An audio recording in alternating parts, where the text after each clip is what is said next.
Hello et bienvenue dans une nouvelle vidéo. Aujourd'hui, comme chaque lundi, on se retrouve pour le Will I Buy It hebdomadaire.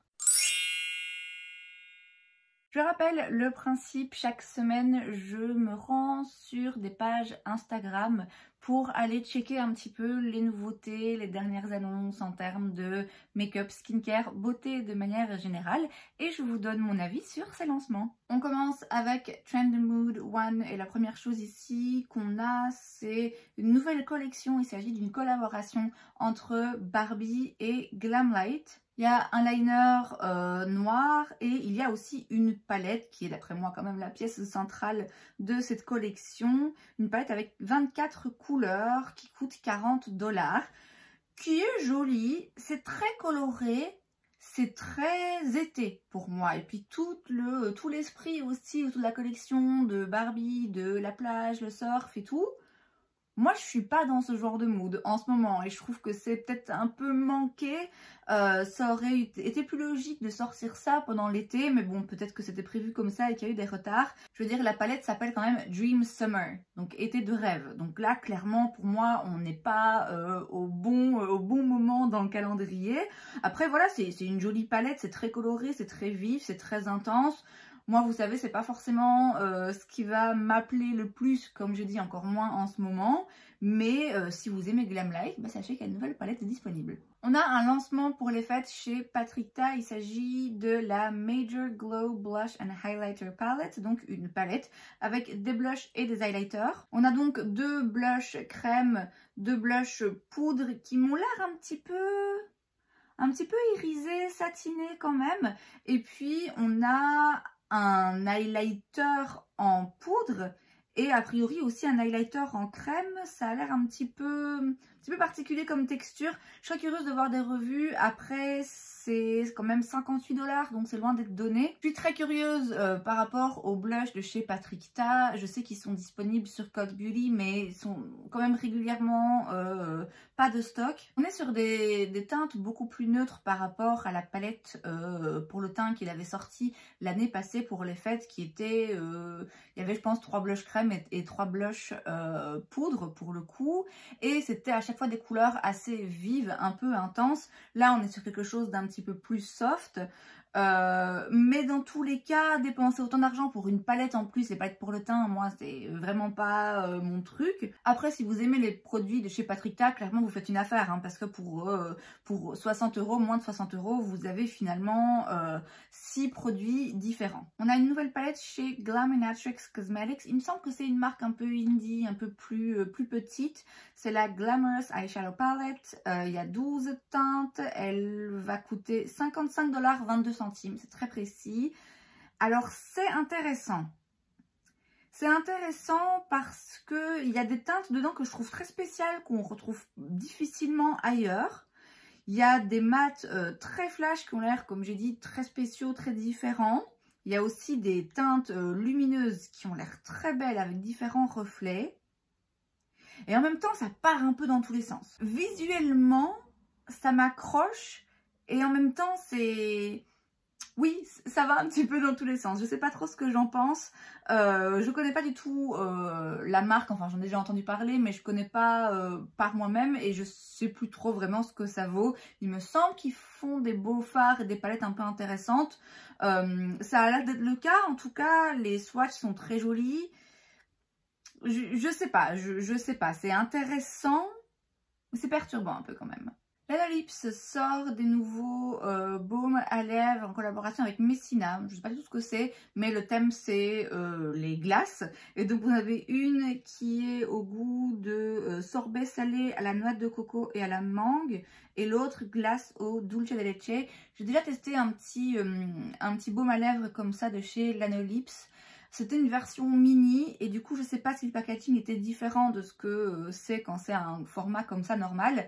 J'adorais le baume, hein. Vraiment j'adorais la noix de coco, hyper nourrissant et tout, hyper hydratant, vraiment top.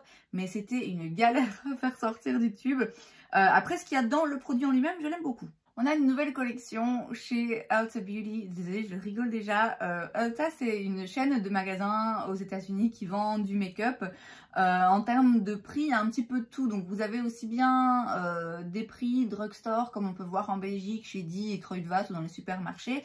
Et vous avez aussi des prix et du make-up haut de gamme comme il y a chez Sephora. Et donc ils ont aussi une marque, la marque de la maison, donc la marque Ulta Beauty. Et là, ils sortent une collaboration. Devinez avec qui, à votre avis? Avec Disney, évidemment. C'est une grande collaboration, hein, parce que y a quand même pas mal de trucs. Il y a des palettes pour le teint aussi, des éponges, des pinceaux, des produits lèvres, des vernis. Enfin, il y a un petit peu de tout.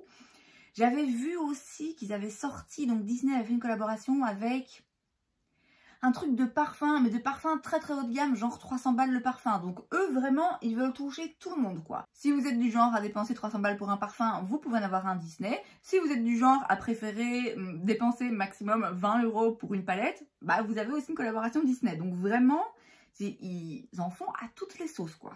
La collection pour les fêtes de chez NARS est disponible. J'en parle vite fait parce que là, il y a un post, c'est disponible.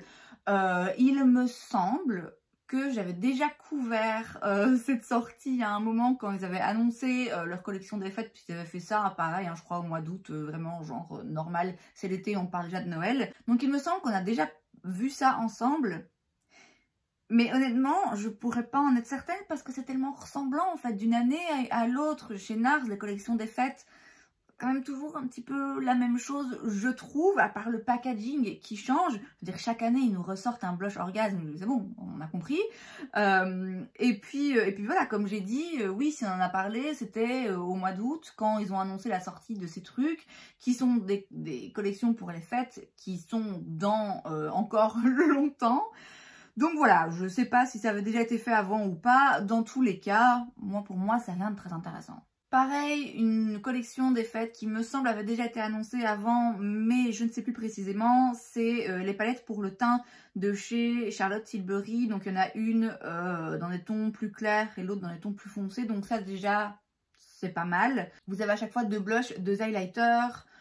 C'est quand même 75 $ pour une palette. Bon, alors quand on connaît les prix Charlotte Tilbury pour avoir 4 produits, ça reste une bonne affaire.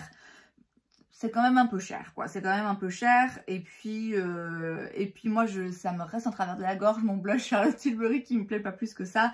Donc, je suis pas prête à sauter le pas. Toujours collection des fêtes annoncée chez Fenty. Je trouve que annoncer les collections des fêtes, là, début octobre, pour moi, ça me va. C'est encore un petit peu tôt, mais je comprends que tout change vite. Donc voilà, j'entends qu'en octobre, commencer à se tracasser de Noël, voilà, ça peut être acceptable.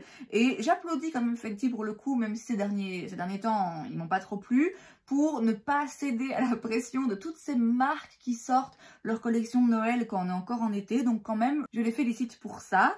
Donc là, on a un set de lip gloss. Chaque année, ils en font un, mais au moins, ils changent les teintes. On a une crème pour le corps avec un petit peu de paillettes à l'intérieur, apparemment. Enfin, c'est un petit peu irisé. Et on a aussi un duo de blush crème. Quand même, il a l'air pas mal. J'ai un blush crème de chez Fenty que j'aime beaucoup. Donc là, le fait d'en avoir 2 dans un produit, quand même, ça commence à m'intéresser un petit peu. En plus, c'est des couleurs un petit peu différentes que j'ai pas forcément ailleurs. Donc là, ça peut m'intéresser. Balmain va se lancer dans le monde de la beauté. Alors, c'est une évolution assez naturelle finalement pour une marque de haute couture à un moment donné, après avoir conquis le monde de la mode, de se diriger vers la beauté. Je ne sais pas s'ils vont commencer avec juste du parfum, du skincare, si directement ils vont aussi se lancer dans la couleur et donc dans le make-up. Je suis curieuse de voir ce qui va en ressortir. Après, je m'attends à ce que ce soit des prix peu abordables. Et je m'attends à ce que ce soit dans le même esprit des autres marques de luxe en termes de beauté qui sont pas forcément des choses, moi, qui me parlent particulièrement. Mais à voir, qui sait, à voir. Voilà, on garde l'œil ouvert pour ça, je suis quand même curieuse. On retourne chez Charlotte Tilbury qui a un autre lancement pour les fêtes. Cette fois-ci, il s'agit des Hypnotizing Pop Shots. C'est donc un fard à paupières mono. dans un très joli emballage, il faut le dire, c'est très joli, le packaging et les petits brillants de couleurs et tout, très mignon. Ce sont des teintes qui ont l'air très métalliques, très brillantes. Après, à part la bleue qui a l'air légèrement duochrome, les autres sont quand même des teintes très classiques. C'est pas les autres, d'après ce que je vois, c'est pas des fards duochrome ou multichrome, c'est pas des textures pailletées très particulières, c'est vraiment juste des fards métalliques quoi. Très jolis, mais n'empêche, parce que donc pour ce petit phare mono, vous allez devoir débourser 34 $. Alors, il faut quand même qu'on m'explique comment ils font leur calcul. Parce que vous avez une palette pour le teint où il y a 4 produits différents à l'intérieur qui coûtent 75 $. Et là, vous avez un fard à paupières mono. Je veux dire, il n'y a quasiment rien comme gramme de produit. Et ça vous coûte 34 $. Donc, il faut m'expliquer. Il y a un problème. Il y a un problème. Pour moi, c'est pas cohérent. Je trouve que c'est pas cohérent, d'une part. Et d'autre part, même si le prix de la palette était aligné au prix du fard à paupières mono, ce qui la rendrait du coup encore plus inabordable, je veux dire, 34 $ pour un fard mono qui est quand même assez basique. Je veux dire, encore une fois, à part le bleu où il a l'air d'avoir des petits reflets un petit peu différents, mais quand même qui peut facilement se trouver ailleurs, les autres fards n'ont pas l'air d'avoir une texture ni des reflets particuliers.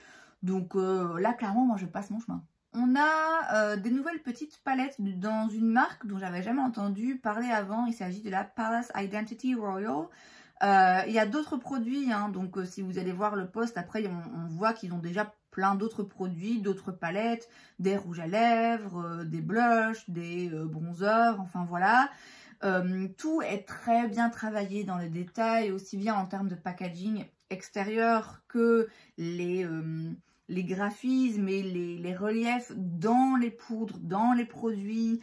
Voilà, c'est très joli. Moi, après, je vous avoue que c'est pas le genre de truc qui me parle personnellement et c'est pas le genre de produit que je recherche. Ça me fait beaucoup penser à Florasis, il me semble, cette marque, à un moment donné, pendant un mois ou deux, tous les influenceurs beauté presque ont fait une vidéo sur cette marque. Ça m'y fait beaucoup penser en termes de packaging et d'univers, etc. Donc je vous dis, c'est joli, c'est des beaux objets. Après, moi perso, je m'en fous un peu, quoi. Alors certes, quand il y a un joli packaging, ça rajoute quelque chose au produit. Mais allez, bêtement, mon packaging de mon blush MAC, là, il est simple au possible et ça reste un de mes blushs préférés. Donc vous voyez, je vais pas forcément avoir envie de dépenser plus d'argent juste pour avoir un packaging spécial. En plus de ça, l'intérieur de cette palette précisément, moi j'aime pas ça. Quand les palettes sont comme ça, avec que les fards ont des formes différentes et tout, ça m'angoisse. J'aime bien quand tout est carré, net, précis. Bon, après, ça c'est très personnel. Je vous l'ai dit, je connais pas la marque, je sais pas ce que ça vaut. Voilà, sachez que c'est disponible, mais je ne sais pas où. On a une collection automne chez Dior Backstage. Alors, il y a des produits pour les lèvres, comme à chaque fois, c'est des nouvelles teintes de produits déjà existants. Il y a aussi 2 nouvelles petites palettes. Alors, il y a la Burgundy, qui, il me semble, elle ressemble à une palette un peu dans le même ton qu'il y avait déjà dans cette gamme. Mais alors, il y a la Khaki Neutrals, qui est quand même très très jolie. Vraiment très très jolie. Je trouve que les teintes dedans sont vraiment intéressantes. Il y a 2 fards qui sont kaki, mais vraiment qui tirent vers le vert. Et il y a aussi des fards kaki, mais plutôt des bruns au sous-ton kaki. Vous voyez, c'est quand même assez joli. Ça me manquerait peut-être d'après moi d'un brun très foncé ou d'un noir pour remplacer la teinte concealer ou base là qui d'après moi sert à rien. Elle est très jolie. Alors c'est 49 $.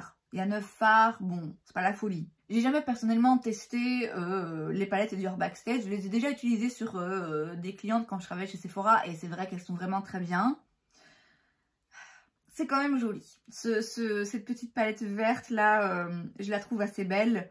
Maintenant, voilà, je pense pas que ce soit nécessaire dans ma collection, mais quand même, j'avoue qu'elle me fait de l'œil. On passe chez Trendstopia et dans un premier temps, on a le calendrier de l'Avent chez MAC, mais il est marqué UK, donc je sais pas si c'est uniquement disponible au Royaume-Uni, si c'est pour le moment uniquement disponible au Royaume-Uni, si c'est un calendrier spécial pour MAC Cosmetics UK et que nous en Europe on aura autre chose.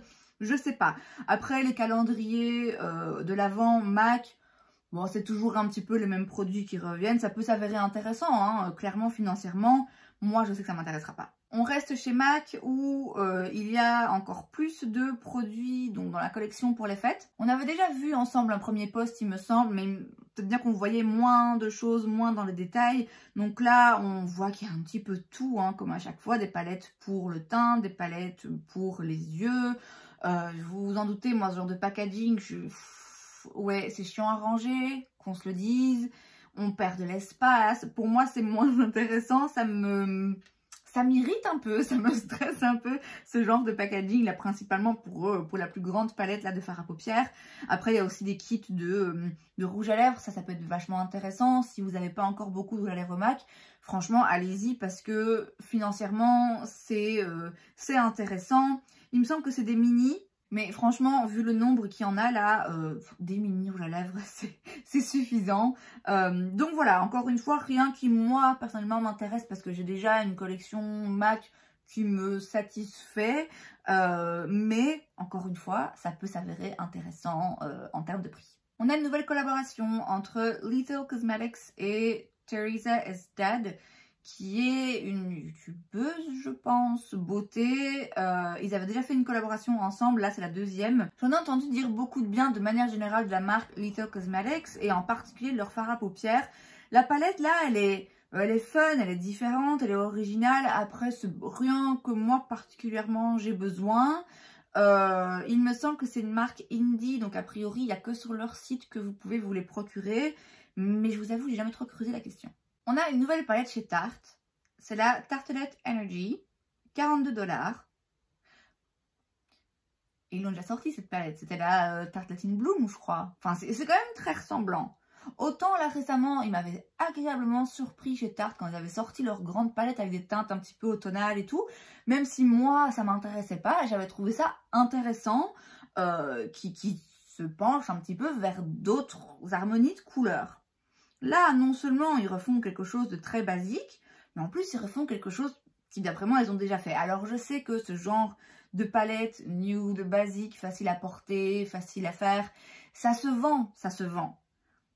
Mais bon, c'est pas très intéressant quoi. Le packaging par contre extérieur, une beauté. Mais voilà, c'est rien d'intéressant. En plus moi les fards Tarte, j'avais une toute petite palette chez eux dont je me suis débarrassée parce que je peux pas dire que ça me préférait. J'ai jamais testé de plus grandes palettes de chez Tarte, mais oui, ça me parle pas plus que ça de manière générale. On reste chez Tarte, et alors là ils peuvent peut-être m'avoir. On a un nouveau blush dans leur gamme Amazonian Clay. J'ai un blush de cette gamme que j'adore, je trouve que cette formulation est vraiment parfaite. Ici, il s'agit d'un blush dont la couleur va s'adapter au niveau de pH dans votre peau, machin. Bon, c'est le genre de truc... Je sais pas c'est quoi précisément la science, la technologie derrière, peut-être que c'est basé en effet sur quelque chose de tout à fait concret. Moi ça me paraît toujours plus une astuce marketing qu'autre chose, mais enfin allez savoir. La couleur, si elle reste comme ça, est quand même intéressante parce que c'est un rose très flash, très vif, que je n'ai pas forcément déjà mis une fois dans ma collection, donc pourquoi pas.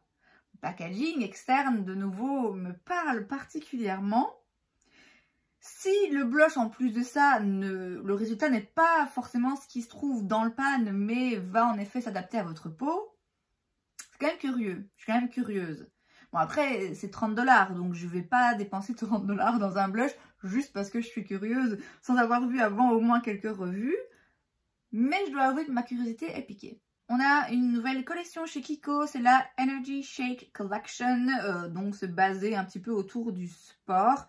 Il y a un petit peu de tout comme à chaque fois. Il y a entre autres un Energy Shake PH Lips and Cheeks Coffee Blush.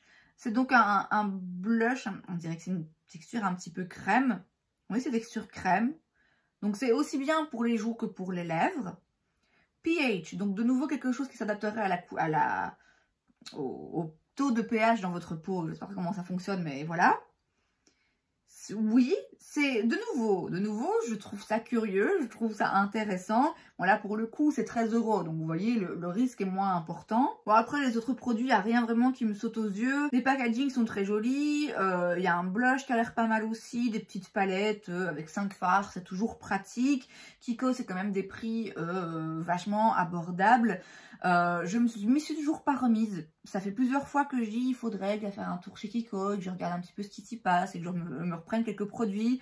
Mais j'essaie de limiter mes dépenses. Donc voilà, je trouve que j'ai assez de make-up, donc j'ai pas forcément envie d'aller dépenser des dizaines et des dizaines d'euros dans une marque qui, certes, est intéressante en termes de produits qu'elle sort et du prix, mais qui, moi, personnellement, ne m'attire pas plus que ça. Et enfin, on a un nouveau set chez Glow Recipe. Glow Recipe, c'est disponible sur Cult Beauty, il me semble. C'est une marque de skincare qui sort des produits qui font souvent parler d'eux en bien.